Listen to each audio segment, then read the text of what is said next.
হ্যাঁ, জানি আমি খারাপ ছেলে। সিগারেটকে ঘৃণা করে আড়ালে গিয়ে তাকে চুম্বন করি। আমি যা করি কথা সামনে করি। হ্যাঁ, আমি খারাপ ছেলে।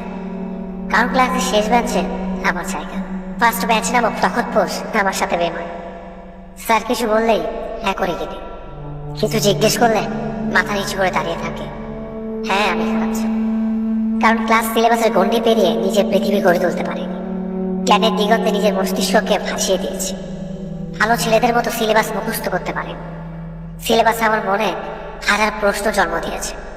হ্যাঁ, আমি খারাপ ছেলে। ওহে আমার পিতা মাতা, তোমাদের কাছে ক্ষমা চাচ্ছে। আমি ভালো ছেলে হতে পারিনি। তোমাদের আদর্শের ছিটে ফোটে গায়ে লাগাতে গিয়ে আজ বিসর্জন দিয়েছি ভালোকে। তোমরা আমাকে ক্ষমা করো। আমি তোমাদের খারাপ ছেলে। ওহে মেয়েরা, তোমরা ভালো ছেলেদের বাহু ধরে নিজেকে পিষ্ট করো। কারণ তোমরা তাদের ভালোবাসার চড়ুই পাখির ডিমে সন্তুষ্ট। কারণ আমার ভালোবাসা যে পুরো বিশ্ব জগৎ সময় হিসাব। ক্ষমা করো প্রিয়া, আমার ভালোবাসার বৃষ্টি জলে তোমাকে ভেজাতে পারবো না।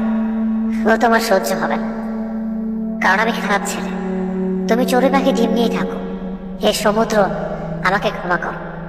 কেউ একজন তোমার থেকে এক বালতি জল নিতে বলেছিল, আমি তোমাকে আপন করে নিয়েছি। কারণ আমি খারাপ ছেলে। সৃষ্টিকর্তার কাছে বিরতি, তিনি যেন আমার খারাপ হওয়া থেকে না আটকায়। কারণ তিনিও তো জানেন তার শত শত ভালোর মাঝে আমি এক খারাপ ছেলে, শত পুষ্পের ভিড়ে একটি ক্ষুদ্র কণ্ঠ।